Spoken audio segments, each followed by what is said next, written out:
Republic Kannada ನಿಮ್ಮ ಮುಂದೆ ನಾವು ತೆರೆದಿಟ್ಟಿದ್ದೀವಿ. ಇವತ್ತೂ ಸಹ ಯೂಟ್ಯೂಬರ್ ಎಂಡಿ ಸಮೀರ್ ವಿಚಾರಣೆಯನ್ನ ಮಾಡ್ತಾರೆ. ವಿಚಾರಣೆಗೆ ಬರುವಂತೆ ಸಮೀರ್ಗೆ ಪೊಲೀಸರು ಬುಲಾವ್ ನೀಡಿದ್ದಾರೆ.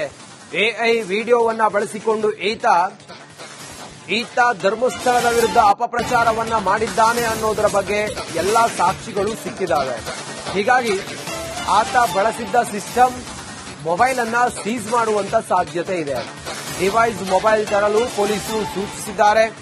ಮೂರನೇ ದಿನ ಸಮೀರ್ ವಿರುದ್ಧದ 3 ಕೇಸ್ಗಳ ವಿಚಾರಣೆಯನ್ನ ಇವತ್ತು ಎಸ್ಐಟಿ ಅಧಿಕಾರಿಗಳು ಮಾಡ್ತಾರೆ. ಇವತ್ತು ಮೂರನೇ ದಿನ ಸಮೀರ್ ವಿರುದ್ಧ ಇವತ್ತು ವಿಚಾರಣೆ.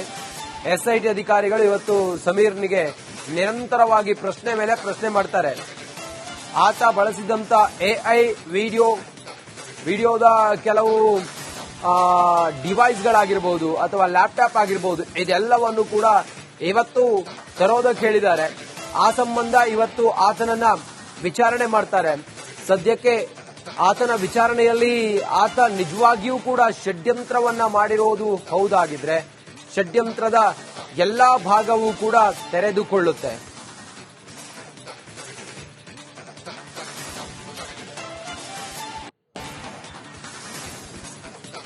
ಹೆಚ್ಚಿನ ಮಾಹಿತಿಯೊಂದಿಗೆ ನಮ್ಮ ಪ್ರತಿನಿಧಿ ದಿನೇಶ್ ಕಾಶಿಪಟ್ನ ನೇರ ಸಂಪರ್ಕದಲ್ಲಿ ಜಾಯ್ನ್ ಆಗಿದ್ದಾರೆ. ದಿನೇಶ್, ಸದ್ಯ ಎಂಡಿ ಸಮೀರ್ನಿಗೆ ಇವತ್ತು ಎಸ್ಐಟಿ ಅಧಿಕಾರಿಗಳು ಕೆಲವು ದಾಖಲೆಗಳನ್ನ ತಮ್ಮ ಲ್ಯಾಪ್ಟಾಪ್ ಮತ್ತೆ ಕೆಲವು ಎಐ ಸಿಸ್ಟಮ್ಗಳನ್ನ ತರೋದಕ್ಕೆ ಹೇಳಿದಾರಂತೆ. ಸದ್ಯಕ್ಕೆ ಏನ್ ವಿವರ ಇದೆ ಈ ಹೊತ್ತಿಗೆ ದಿನೇಶ್? ರಂಜಿತ್, ಏನು ಬೆಳ್ತಂಗಡಿಯ ಪೊಲೀಸರು ಈಗಾಗಲೇ 2 ದಿನಗಳ ಕಾಲ, ಅಂದ್ರೆ ಈ ಹಿಂದೆ 2 ದಿನಗಳ ಕಾಲ ಎಂಡಿ ಸಮೀರ್ನ ವಿಚಾರಣೆ ನಡೆಸಿದ್ರು. ಅಂದ್ರೆ ಆತನ ವಿಡಿಯೋಗೆ ಸಂಬಂಧಿಸಿದಂತೆ ತೀವ್ರವಾದಂತಹ ವಿಚಾರಣೆ 2 ದಿನಗಳ ವಿಚಾರಣೆ ಆಗಿತ್ತು. ಆ ಬಳಿಕ ಆತನನ್ನ ಮುಂದೆ ನಾವು ಕರೆದಾಗ ಬರಬೇಕು ಅನ್ನುವಂತಹ ಸೂಚನೆ ನೀಡಿ ಕಳುಹಿಸಿದ್ರು. ಇವತ್ತು ಮತ್ತೆ ಆತನಿಗೆ ಬುಲಾವ್ ನೀಡಿರುವಂತದ್ದು, ಇವತ್ತು ಮತ್ತೆ ಬಂದು ವಿಚಾರಣೆಗೆ ಹಾಜರಾಗುವಂತೆ ಬೆಳ್ತಂಗಡಿ ಪೊಲೀಸರು ತಿಳಿಸಿರುವಂತದ್ದು. ಹೀಗಾಗಿ ಆತ 10 ಗಂಟೆಗೆ ಬರುವಂತಹ ಸಾಧ್ಯತೆ ಇದೆ. ಯಾಕಂದ್ರೆ ಪೊಲೀಸರು ಕೂಡ 10 ಗಂಟೆಗೆ ಬರಲೇಬೇಕು ಅನ್ನುವಂತಹ ಖಡಕ್ ಸೂಚನೆಯನ್ನು ಕೂಡ ನೀಡಿದ್ದಾರೆ. ಹೀಗಾಗಿ ಆತ 10 ಗಂಟೆಗೆ ಬರುವಂತಹ ಸಾಧ್ಯತೆಗಳು ಕೂಡ ಇದೆ. ಹೀಗಾಗಿ ಇದ್ರ ಜೊತೆಗೆ ಅಂದ್ರೆ ಮೊನ್ನೆ ಬಹಳಷ್ಟು ವಿಚಾರಣೆಗಳು ಸಾಗಿತ್ತು. ಅಂದ್ರೆ ಆತನ ಮೂಲದ ಬಗ್ಗೆ ಆಗಿರ್ಬೋದು, ಜೊತೆಗೆ ಆ ಒಂದು ಯೂಟ್ಯೂಬ್ ಚಾನೆಲ್ ನ ಬಗ್ಗೆ ಆಗಿರ್ಬೋದು, ಮತ್ತು ಆ ಯೂಟ್ಯೂಬ್ ಚಾನೆಲ್ ನ ಇನ್ಕಮ್ ಬಗ್ಗೆ, ಮತ್ತು ಬೇರೆ ಯಾರಾದ್ರೂ ಯೂಟ್ಯೂಬ್ ಚಾನೆಲ್ಗೆ ಫಂಡಿಂಗ್ ಮಾಡಿದ್ದಾರೆ, ಈ ರೀತಿಯಾದಂತಹ ಒಂದಷ್ಟು ಪ್ರಶ್ನೆಗಳನ್ನು ಕೂಡ ಕೇಳಲಾಗಿತ್ತು. ಅದರ ಜೊತೆ ಅದಕ್ಕೆ ಸಾಕ್ಷಿಗಳನ್ನು ಒದಗಿಸಬೇಕು ಅನ್ನುವಂತ ನಿಟ್ಟಿನಲ್ಲೂ ಕೂಡ ಹೇಳಿದ್ರು. ಇವತ್ತು ಮತ್ತೆ ಆತನನ್ನ ವಿಚಾರಣೆಗೆ ಕರೆದಿರುವಂತದ್ದು ಬೆಳ್ತಂಗಡಿ ಠಾಣಾ ಪೊಲೀಸರು. ಇವತ್ತು ಆತ ಮತ್ತೆ ವಿಚಾರಣೆಗೆ ಹಾಜರಾಗುವ ಸಾಧ್ಯತೆ ಇದೆ. ಅದರ ಜೊತೆಗೆ ಇವತ್ತು ವಿಚಾರಣೆಗೆ ಬರುವಂತಹ ಸಂದರ್ಭದಲ್ಲಿ ವಿಡಿಯೋಗೆ ಸಂಬಂಧಿಸಿದಂತೆ, ಅಂದ್ರೆ ಆತ 23 ನಿಮಿಷಗಳ ವಿಡಿಯೋ ಮಾಡಿದ್ದ, ಅದರ ವಿರುದ್ಧ ಆಕ್ರೋಶ ಕೇಳಿ ಬಂದಿತ್ತು. ಆ ಬಳಿಕ ಧರ್ಮಸ್ಥಳ ಪೊಲೀಸ್ ಠಾಣೆಯಲ್ಲಿ ಪ್ರಕರಣ ಕೂಡ ದಾಖಲಾಗಿತ್ತು. ಹೀಗಾಗಿ ಆ ಒಂದು ವಿಡಿಯೋ ಏನಿದೆ ಅದಕ್ಕೆ ಸಂಬಂಧಿಸಿದಂತ ವಸ್ತುಗಳಂದ್ರೆ ಆ ಒಂದು ವಿಡಿಯೋವನ್ನು ಚಿತ್ರೀಕರಣ ಮಾಡಿದಂತ ಕೆಮರಾ ಆಗಿರ್ಬೋದು, ಅದನ್ನ ಅಪ್ಲೋಡ್ ಮಾಡಿದಂತ ಸಿಸ್ಟಮ್ ಆಗಿರ್ಬೋದು, ಜೊತೆಗೆ ಅದಕ್ಕೆ ಆ ಒಂದು ಈ ವಿಡಿಯೋಗೆ ಬಳಸಿದಂತ ಇತರ ಉಪಕರಣಗಳೇನಿದೆ ಅದನ್ನೆಲ್ಲವನ್ನು ಕೂಡ ಇವತ್ತು ತರಬೇಕು ಅನ್ನುವಂತ ಸೂಚನೆಯನ್ನು ಕೂಡ ನೀಡಿರುವಂತದ್ದು. ಹಾಗಾಗಿ ಆತ ಇವತ್ತದನ್ನು ತರುವಂತಹ ಸಾಧ್ಯತೆ ಇದೆ. ಜೊತೆಗೆ ಅದನ್ನು ಬೆಳ್ತಂಗಡಿ ಪೊಲೀಸರು ವಶಕ್ಕೆ ಪಡೆಯುವಂತಹ ಸಾಧ್ಯತೆ ಇದೆ. ಇದಕ್ಕೆ ಆತನ ಕುರಿತಾದಂತಹ ಇನ್ನೊಂದಷ್ಟು ವಿಚಾರಣೆಗಳು ಕೂಡ ಇವತ್ತು ಸಾಗಲಿಕ್ಕೆ ಇರುವಂತದ್ದು. ಇವತ್ತು ಬೇರೆ ಬೇರೆ ರೀತಿಯಾದಂತಹ ವಿಚಾರಣೆಯನ್ನು ಬೆಳ್ತಂಗಡಿ ಪೊಲೀಸರು ಮಾಡಲಿಕ್ಕೆ ಇರುವಂತದ್ದು. ಪ್ರಮುಖವಾಗಿ 3 ಪ್ರಕರಣಕ್ಕೆ ಸಂಬಂಧಿಸಿದಂತ ವಿಡಿಯೋ ವಿಚಾರಣೆ ಇರುವಂತದ್ದು.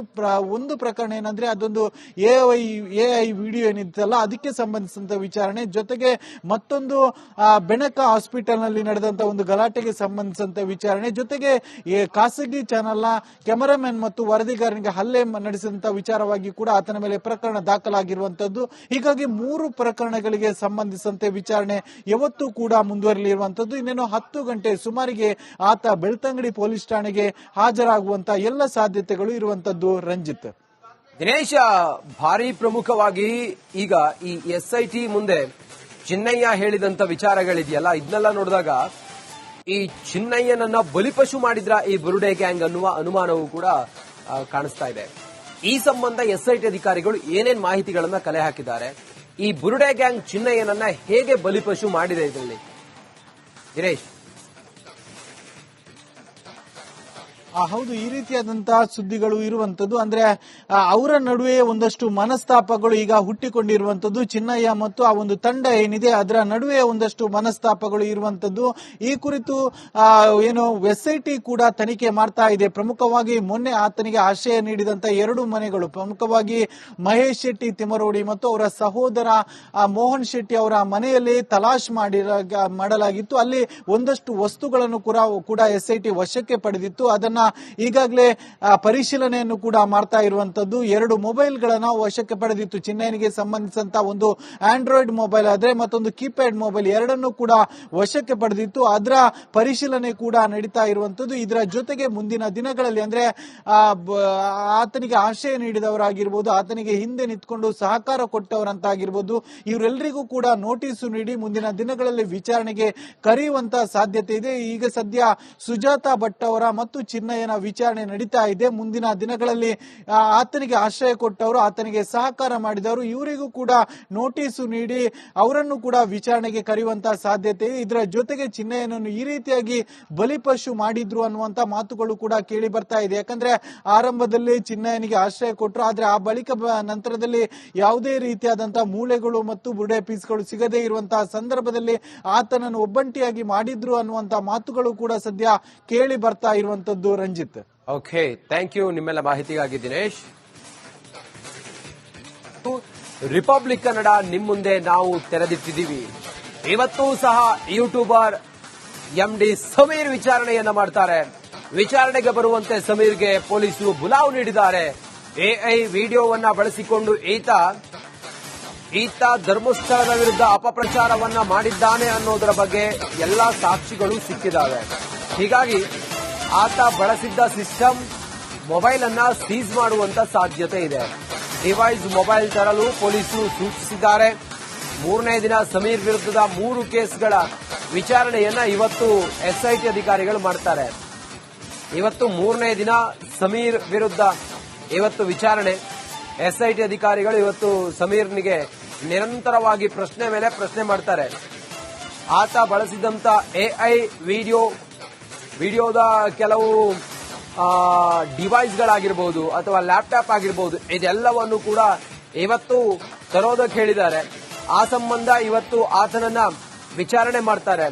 ಸದ್ಯಕ್ಕೆ ಆತನ ವಿಚಾರಣೆಯಲ್ಲಿ ಆತ ನಿಜವಾಗಿಯೂ ಕೂಡ ಷಡ್ಯಂತ್ರವನ್ನ ಮಾಡಿರೋದು ಹೌದಾಗಿದ್ರೆ ಷಡ್ಯಂತ್ರದ ಎಲ್ಲಾ ಭಾಗವೂ ಕೂಡ ತೆರೆದುಕೊಳ್ಳುತ್ತೆ.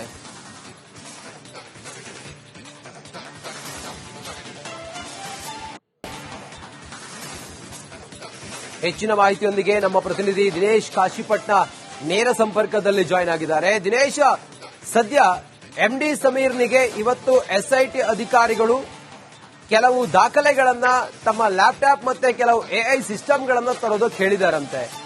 ಸದ್ಯಕ್ಕೆ ಏನ್ ವಿವರ ಇದೆ ಈ ಹೊತ್ತಿಗೆ ದಿನೇಶ್? ರಂಜಿತ್, ಏನು ಬೆಳ್ತಂಗಡಿಯ ಪೊಲೀಸರು ಈಗಾಗಲೇ 2 ದಿನಗಳ ಕಾಲ, ಅಂದ್ರೆ ಈ ಹಿಂದೆ 2 ದಿನಗಳ ಕಾಲ MD ಸಮೀರ್ನ ವಿಚಾರಣೆ ನಡೆಸಿದ್ರು. ಅಂದ್ರೆ ಆತನ ವಿಡಿಯೋಗೆ ಸಂಬಂಧಿಸಿದಂತೆ ತೀವ್ರವಾದಂತಹ ವಿಚಾರಣೆ, 2 ದಿನಗಳ ವಿಚಾರಣೆ ಆಗಿತ್ತು. ಆ ಬಳಿಕ ಆತನನ್ನ ಮುಂದೆ ನಾವು ಕರೆದಾಗ ಬರಬೇಕು ಅನ್ನುವಂತಹ ಸೂಚನೆ ನೀಡಿ ಕಳುಹಿಸಿದ್ರು. ಇವತ್ತು ಮತ್ತೆ ಆತನಿಗೆ ಬುಲಾವ್ ನೀಡಿರುವಂತದ್ದು, ಇವತ್ತು ಮತ್ತೆ ಬಂದು ವಿಚಾರಣೆಗೆ ಹಾಜರಾಗುವಂತೆ ಬೆಳ್ತಂಗಡಿ ಪೊಲೀಸರು ತಿಳಿಸಿರುವಂತದ್ದು. ಹೀಗಾಗಿ ಆತ 10 ಗಂಟೆಗೆ ಬರುವಂತಹ ಸಾಧ್ಯತೆ ಇದೆ. ಯಾಕಂದ್ರೆ ಪೊಲೀಸರು ಕೂಡ 10 ಗಂಟೆಗೆ ಬರಲೇಬೇಕು ಅನ್ನುವಂತಹ ಖಡಕ್ ಸೂಚನೆಯನ್ನು ಕೂಡ ನೀಡಿದ್ದಾರೆ. ಹೀಗಾಗಿ ಆತ 10 ಗಂಟೆಗೆ ಬರುವಂತಹ ಸಾಧ್ಯತೆಗಳು ಕೂಡ ಇದೆ. ಹೀಗಾಗಿ ಇದ್ರ ಜೊತೆಗೆ ಅಂದ್ರೆ ಮೊನ್ನೆ ಬಹಳಷ್ಟು ವಿಚಾರಣೆಗಳು ಸಾಗಿತ್ತು. ಅಂದ್ರೆ ಆತನ ಮೂಲದ ಬಗ್ಗೆ ಆಗಿರ್ಬೋದು, ಜೊತೆಗೆ ಆ ಒಂದು ಯೂಟ್ಯೂಬ್ ಚಾನಲ್ ನ ಬಗ್ಗೆ ಆಗಿರ್ಬೋದು, ಮತ್ತು ಆ ಯೂಟ್ಯೂಬ್ ಚಾನಲ್ ನ ಇನ್ಕಮ್ ಬಗ್ಗೆ, ಮತ್ತು ಬೇರೆ ಯಾರಾದ್ರೂ ಯೂಟ್ಯೂಬ್ ಚಾನಲ್ಗೆ ಫಂಡಿಂಗ್ ಮಾಡಿದ್ದಾರೆ, ಈ ರೀತಿಯಾದಂತಹ ಒಂದಷ್ಟು ಪ್ರಶ್ನೆಗಳನ್ನು ಕೂಡ ಕೇಳಲಾಗಿತ್ತು. ಅದರ ಜೊತೆ ಅದಕ್ಕೆ ಸಾಕ್ಷಿಗಳನ್ನು ಒದಗಿಸಬೇಕು ಅನ್ನುವಂತ ನಿಟ್ಟಿನಲ್ಲೂ ಕೂಡ ಹೇಳಿದ್ರು. ಇವತ್ತು ಮತ್ತೆ ಆತನನ್ನ ವಿಚಾರಣೆಗೆ ಕರೆದಿರುವಂತದ್ದು ಬೆಳ್ತಂಗಡಿ ಠಾಣಾ ಪೊಲೀಸರು. ಇವತ್ತು ಆತ ಮತ್ತೆ ವಿಚಾರಣೆಗೆ ಹಾಜರಾಗುವ ಸಾಧ್ಯತೆ ಇದೆ. ಅದರ ಜೊತೆಗೆ ಇವತ್ತು ವಿಚಾರಣೆಗೆ ಬರುವಂತಹ ಸಂದರ್ಭದಲ್ಲಿ AI ವಿಡಿಯೋಗೆ ಸಂಬಂಧಿಸಿದಂತೆ, ಅಂದ್ರೆ ಆತ 23 ನಿಮಿಷಗಳ AI ವಿಡಿಯೋ ಮಾಡಿದ್ದ, ಅದರ ವಿರುದ್ಧ ಆಕ್ರೋಶ ಕೇಳಿ ಬಂದಿತ್ತು. ಆ ಬಳಿಕ ಧರ್ಮಸ್ಥಳ ಪೊಲೀಸ್ ಠಾಣೆಯಲ್ಲಿ ಪ್ರಕರಣ ಕೂಡ ದಾಖಲಾಗಿತ್ತು. ಹೀಗಾಗಿ ಆ ಒಂದು AI ವಿಡಿಯೋ ಏನಿದೆ ಅದಕ್ಕೆ ಸಂಬಂಧಿಸಿದಂತ ವಸ್ತುಗಳಂದ್ರೆ ಆ ಒಂದು ಎಐ ವಿಡಿಯೋವನ್ನು ಚಿತ್ರೀಕರಣ ಮಾಡಿದಂತ ಕೆಮರಾ ಆಗಿರ್ಬೋದು, ಅದನ್ನ ಅಪ್ಲೋಡ್ ಮಾಡಿದಂತ ಸಿಸ್ಟಮ್ ಆಗಿರ್ಬೋದು, ಜೊತೆಗೆ ಅದಕ್ಕೆ ಆ ಒಂದು ಈ ವಿಡಿಯೋಗೆ ಬಳಸಿದಂತ ಇತರ ಉಪಕರಣಗಳೇನಿದೆ ಅದನ್ನೆಲ್ಲವನ್ನು ಕೂಡ ಇವತ್ತು ತರಬೇಕು ಅನ್ನುವಂತ ಸೂಚನೆಯನ್ನು ಕೂಡ ನೀಡಿರುವಂತದ್ದು. ಹಾಗಾಗಿ ಆತ ಇವತ್ತು ಅದನ್ನು ತರುವಂತಹ ಸಾಧ್ಯತೆ ಇದೆ. ಜೊತೆಗೆ ಅದನ್ನು ಬೆಳ್ತಂಗಡಿ ಪೊಲೀಸರು ವಶಕ್ಕೆ ಪಡೆಯುವಂತಹ ಸಾಧ್ಯತೆ ಇದೆ. ಇದಕ್ಕೆ ಆತನ ಕುರಿತಾದಂತಹ ಇನ್ನೊಂದಷ್ಟು ವಿಚಾರಣೆಗಳು ಕೂಡ ಇವತ್ತು ಸಾಗಲಿಕ್ಕೆ ಇರುವಂತದ್ದು. ಇವತ್ತು ಬೇರೆ ಬೇರೆ ರೀತಿಯಾದಂತಹ ವಿಚಾರಣೆಯನ್ನು ಬೆಳ್ತಂಗಡಿ ಪೊಲೀಸರು ಮಾಡಲಿಕ್ಕೆ ಇರುವಂತದ್ದು. ಪ್ರಮುಖವಾಗಿ 3 ಪ್ರಕರಣಕ್ಕೆ ಸಂಬಂಧಿಸಿದಂತ ವಿಡಿಯೋ ಏನು ವಿಚಾರಣೆ ಇರುವಂತದ್ದು.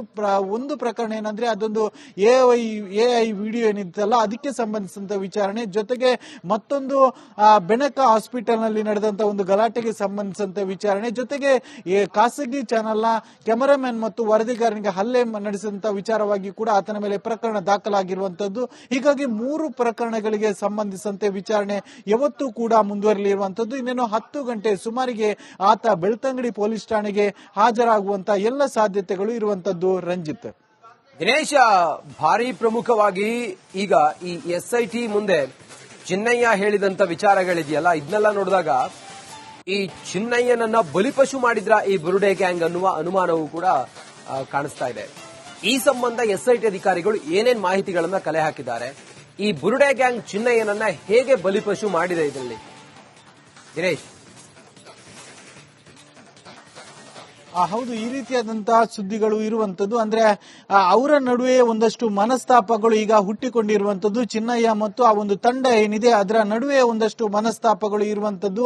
ಈ ಕುರಿತು ಏನು ಎಸ್ಐಟಿ ಕೂಡ ತನಿಖೆ ಮಾಡ್ತಾ ಇದೆ. ಪ್ರಮುಖವಾಗಿ ಮೊನ್ನೆ ಆತನಿಗೆ ಆಶ್ರಯ ನೀಡಿದಂತ 2 ಮನೆಗಳು, ಪ್ರಮುಖವಾಗಿ ಮಹೇಶ್ ಶೆಟ್ಟಿ ತಿಮರೋಡಿ ಮತ್ತು ಅವರ ಸಹೋದರ ಮೋಹನ್ ಶೆಟ್ಟಿ ಅವರ ಮನೆಯಲ್ಲಿ ತಲಾಶ್ ಮಾಡಲಾಗಿತ್ತು. ಅಲ್ಲಿ ಒಂದಷ್ಟು ವಸ್ತುಗಳನ್ನು ಕೂಡ ಎಸ್ಐಟಿ ವಶಕ್ಕೆ ಪಡೆದಿತ್ತು. ಅದನ್ನ ಈಗಾಗಲೇ ಪರಿಶೀಲನೆಯನ್ನು ಕೂಡ ಮಾಡ್ತಾ ಇರುವಂತದ್ದು. 2 ಮೊಬೈಲ್ಗಳನ್ನ ವಶಕ್ಕೆ ಪಡೆದಿತ್ತು. ಚಿನ್ನಯ್ಯನಿಗೆ ಸಂಬಂಧಿಸಿದಂತ ಒಂದು ಆಂಡ್ರಾಯ್ಡ್ ಮೊಬೈಲ್ ಆದ್ರೆ ಮತ್ತೊಂದು ಕೀಪ್ಯಾಡ್ ಮೊಬೈಲ್, ಎರಡನ್ನೂ ಕೂಡ ವಶಕ್ಕೆ ಪಡೆದಿತ್ತು. ಅದರ ಪರಿಶೀಲನೆ ಕೂಡ ನಡೀತಾ ಇರುವಂತದ್ದು. ಇದರ ಜೊತೆಗೆ ಮುಂದಿನ ದಿನಗಳಲ್ಲಿ ಅಂದ್ರೆ ಆತನಿಗೆ ಆಶ್ರಯ ನೀಡಿದವರಾಗಿರ್ಬೋದು, ಆತನಿಗೆ ಹಿಂದೆ ನಿಂತ್ಕೊಂಡು ಸಹಕಾರ ಕೊಟ್ಟವರಂತಾಗಿರ್ಬೋದು, ಇವರೆಲ್ಲರಿಗೂ ಕೂಡ ನೋಟಿಸ್ ನೀಡಿ ಮುಂದಿನ ದಿನಗಳಲ್ಲಿ ವಿಚಾರಣೆಗೆ ಕರೆಯುವಂತ ಸಾಧ್ಯತೆ ಇದೆ. ಈಗ ಸದ್ಯ ಸುಜಾತಾ ಭಟ್ ಅವರ ಮತ್ತು ಚಿನ್ನಯ್ಯನ ವಿಚಾರಣೆ ನಡೀತಾ ಇದೆ. ಮುಂದಿನ ದಿನಗಳಲ್ಲಿ ಆತನಿಗೆ ಆಶ್ರಯ ಕೊಟ್ಟವರು, ಆತನಿಗೆ ಸಹಕಾರ ಮಾಡಿದವರು, ಇವರಿಗೂ ಕೂಡ ನೋಟಿಸು ನೀಡಿ ಅವರನ್ನು ಕೂಡ ವಿಚಾರಣೆಗೆ ಕರೆಯುವಂತಹ ಸಾಧ್ಯತೆ. ಇದರ ಜೊತೆಗೆ ಚಿನ್ನಯ್ಯನನ್ನು ಈ ರೀತಿಯಾಗಿ